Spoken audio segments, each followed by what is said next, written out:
It's actually stored in your body, and this is why traditional approaches to managing anxiety, like talking therapies, only work to a certain extent, because if we could think ourselves out of anxiety, we would.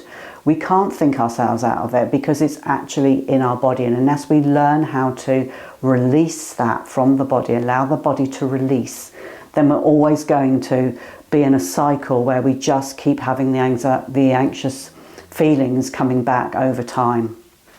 And that's why willpower alone won't fix it. Reading a book won't fix it. Knowing what you need to do but taking no action won't fix it.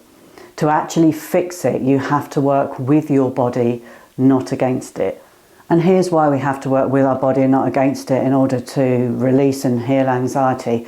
Did you know that when you're anxious, your body actually releases hormones into your system? And if you don't actually use these hormones, so the hormones are released because we're in fight or flight response. If we don't use those hormones, what happens is those hormones stay stored and stuck in the body. And this is when we get the palpitation, the sweating palms, the shaking. Think of a dog when a dog's really frightened of fireworks. You know, the firework goes off, the dog starts to shake.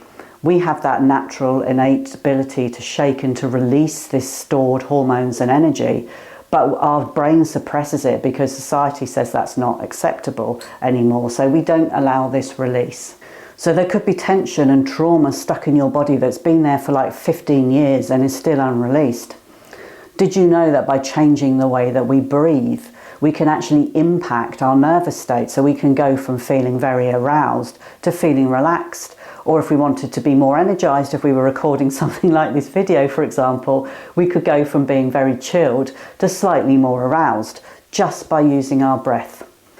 And I know this is a little leap of faith if you've never come across breath work before, but there's a particular type of breath work where we slightly overbreathe, and by doing this we calm a part of our brain down called the default mode network. This is the part of the brain that clamps down on our responses, and by calming that part of the brain down, we allow our body to naturally release what's stored. All this stuff I talked to you about earlier from maybe 15 years ago can be released by just breathing in a certain way.